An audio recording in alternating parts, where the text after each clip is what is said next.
Mana ini anak-anak ya? Kok tidak berada di kelas biasanya? Oh, mungkin mereka berada di kelas sebelah supaya bisa melakukan diskusi dengan lebih leluasa, dengan lebih enak, dengan lebih enjoy, dengan lebih menyenangkan. Bolehlah, sehingga kegiatan pembelajaran kali ini bisa berjalan dengan lebih baik, dengan hasil yang maksimal, dan dengan penambahan pengetahuan yang lebih maksimal. Semoga saya lihat di ruang sebelah. Assalamualaikum warahmatullahi wabarakatuh. Selamat berjumpa dalam kelas geografi, kelasnya para pemelihara bumi, kelasnya para pencinta bumi, dan kelasnya para pencegah bumi dari kerusakan planet biru ini.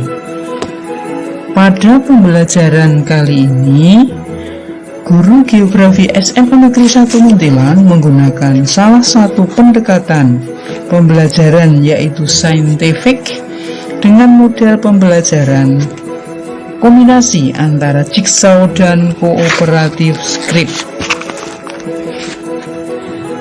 Marilah kita ikuti kegiatan pembelajaran model tersebut.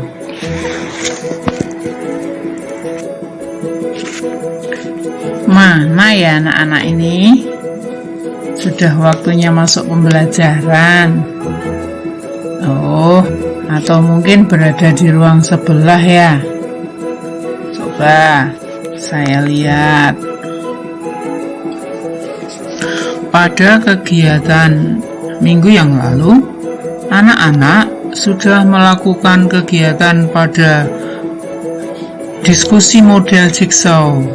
Jadi dari kelompok asal, kemudian ke kelompok ahli, dan kemudian akhirnya kembali ke kelompok asal kembali. Dan model pembelajaran yang kita gunakan kali ini adalah kombinasi antara model jigsaw dan kooperatif script. Sesudah jigsaw selesai, kita kombinasikan dengan kooperatif script. Jadi mereka akan menampilkan berpasangan, sehingga masing-masing anak akan menguasai materi yang harus dikuasainya. Akhirnya meningkatkan pemahaman bagi mereka. Sekarang giliran kelompok 2, silahkan. Halo Tomo, Assalamualaikum warahmatullahi wabarakatuh. Selamat bertemu kembali dalam kelompok belajar kita hari ini.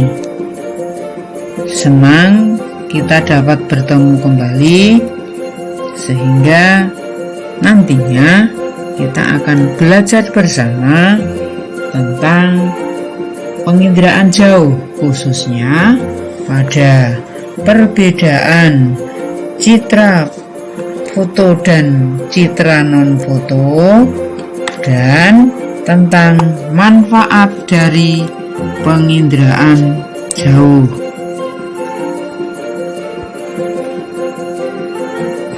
Waalaikumsalam, Ruki. Halo juga. Selamat bertemu lagi dalam kelompok kita ini, kelompok kita yang tercinta, kelompok tempat kita belajar bersama, kelompok kita yang akan membawa kita menambah pengetahuan tentang penginderaan jauh, khususnya tentang perbedaan citra foto dan citra non-foto, dan manfaat dari penginderaan jauh dalam kehidupan sehari-hari. Untuk mempersingkat waktu ya Tomo, untuk kali ini kita akan belajar tentang tadi perbedaan citra foto dan non-foto, dan tentang manfaat dari citra penginderaan jauh. Kemarin kita sudah sama-sama membacakan tentang materi ini.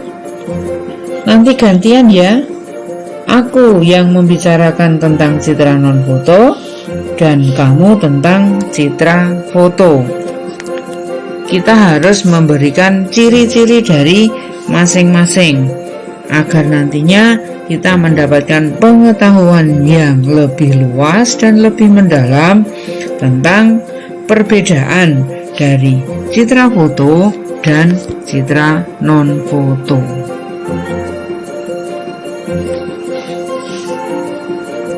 Baik, Bos Lucky, giliranku ya kali ini. Menurut materi yang saya baca kemarin, ciri-ciri dari citra foto adalah bahwa sensor dari citra foto berupa kamera. Detektor yang digunakan adalah film. Proses perekamannya melalui fotografi atau proses kimiawi. Mekanisme perekamannya serentak.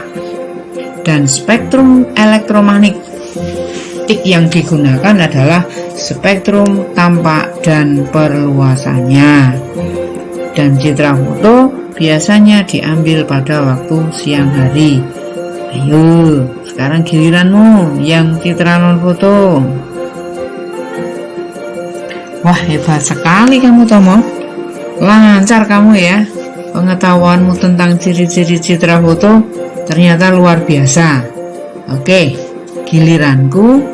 Aku akan menceritakan tentang ciri-ciri dari citra non foto. Untuk citra non foto, sensor yang digunakan adalah non kamera dan mendasarkan atas penyiaman atau scanning. Untuk detektornya yang digunakan adalah kamera dan detektornya bukan film, berupa pita magnetik, termistor ataupun fotokonduktif. Proses perekamannya itu berupa elektronik dan mekanisme perekamannya parsial atau sebagian-sebagian. Sedangkan spektrum yang digunakan adalah spektrum tampak dan perluasannya thermal dan gelombang mikro. Baik, berarti perbedaan citra foto dan non foto itu terletak pada sensor, pada detektor yang digunakan, pada kegiatan proses perekaman, mekanisme perekamannya, dan spektrum elektromagnetiknya. Ada 5 pembeda pada citra foto dan non foto. Betul nggak, Lucky?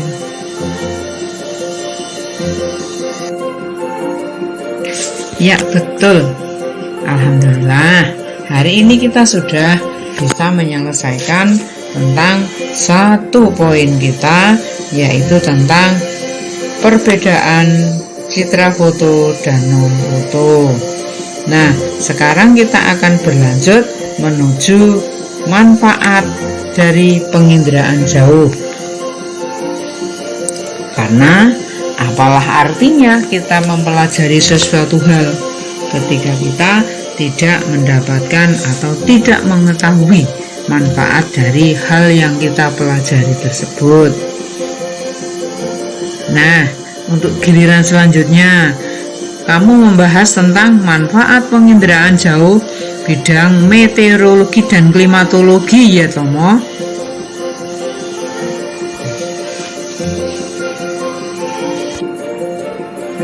Oke guys, manfaat penginderaan jauh pada bidang meteorologi dan klimatologi ada beberapa hal.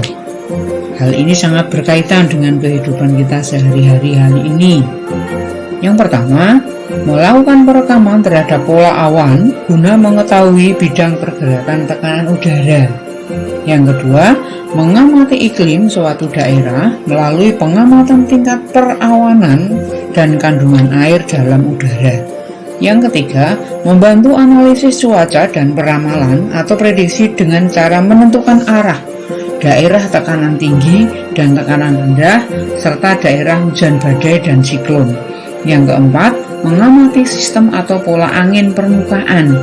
Sedangkan yang kelima, melakukan pemodelan meteorologi dan set data tentang klimatologi. Baik, kamu tentang pemetaan ya.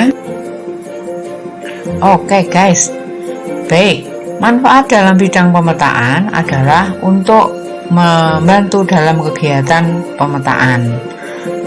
Akan saya tambah ya untuk manfaat di bidang yang lain ya, Baik, untuk kali ini pemanfaatan penginderaan jauh ada juga untuk bidang ilmu bumi dan lingkungan. Yang pertama, melakukan pemetaan permukaan di samping pemotretan dengan pesawat terbang dan menggunakan aplikasi SIG. Yang kedua, menentukan struktur geologi dan macam batuan. Yang ketiga, melakukan pemantauan daerah bencana, misalnya kebakaran, pemantauan aktivitas Gunung Merapi seperti saat ini, dan pemantauan persebaran debu vulkanik. Nanti saya lanjutkan ya.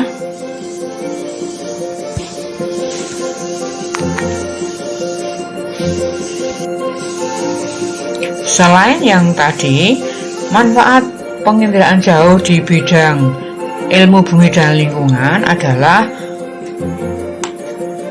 yang keempat, melakukan pemantauan distribusi sumber daya alam seperti hutan, bisa perusakannya sampai di mana, macam-macam pohonnya seperti apa, kepadatannya seperti apa, juga bahan tambang yang dikandung oleh bumi kita. Yang kelima adalah melakukan pemantauan pada pencemaran laut dan lapisan minyak di laut.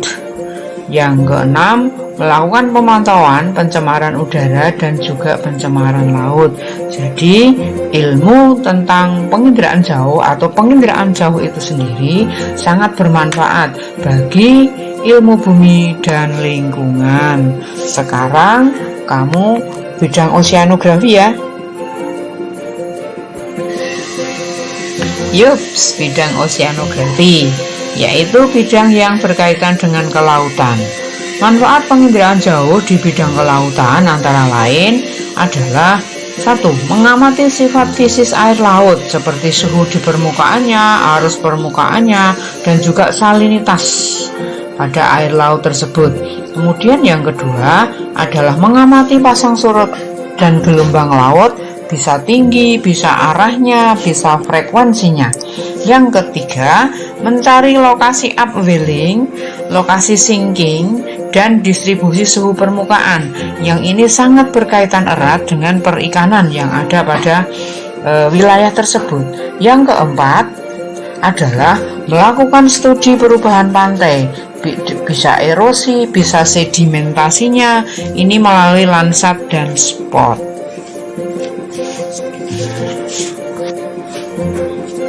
Oh ya, saya tambah sedikit tentang macam-macam jenis citra dan kegunaannya. Yang pertama ada citra NOAA, yaitu berkaitan erat dengan cuaca dan iklim. Kemudian citra IKONOS, ini berkaitan dengan penggunaan lahan. Citra Landsat, ini berfungsi untuk memetakan penutupan lahan, juga dimanfaatkan untuk pemetaan penggunaan lahan. Citra SPOT dimanfaatkan untuk akurasi monitoring bumi secara global. Yang selanjutnya adalah citra ASTER, yaitu citra yang memiliki orbit sun sinkronus, yaitu orbit satelit yang menyelaraskan pergerakan satelit dalam orbit, presisi bidang orbit dan pergerakan bumi mengelilingi matahari. Ada lagi citra QuickBudge untuk mendukung aplikasi perkotaan, pengenalan pola pemukiman, dan juga perluasan daerah yang terbangun dan sebagainya, sehingga akan berpengaruh pada tata ruang. Yang selanjutnya adalah citra GeoEye, digunakan untuk pengamatan bumi dengan resolusi yang tinggi. Satelit ini mampu memetakan gambar dengan resolusi gambar yang sangat tinggi, yang merupakan pencitraan gambar yang tertinggi yang ada di orbit bumi saat ini. Yang selanjutnya adalah citra Terra, ini untuk melakukan pengamatan vegetasi, radiasi permukaan bumi, dan juga pendeteksian tutupan lahan. Sedang yang selanjutnya adalah citra IRS yang dimanfaatkan untuk perencanaan perkotaan dan manajemen bencana. Congratulate kamu Tomo, luar biasa sekali. Terima kasih sekali. Aku jadi mendapatkan bahan, aku jadi mendapatkan materi, aku jadi mengetahui banyak tentang penginderaan jauh, tentang manfaatnya, juga tentang citra-citra yang ada, yang itu ternyata sangat bermanfaat bagi kehidupan kita, yang nantinya kita harapkan setelah kita selesai memahami materi ini, kita akan bisa mengetahui pengaplikasian penginderaan jauh ini dalam kehidupan sehari-hari, sehingga pengetahuan atau penginderaan jauh dapat membantu kehidupan manusia. Kita akhiri. Assalamualaikum warahmatullahi wabarakatuh. Pertemuan kali ini selesai.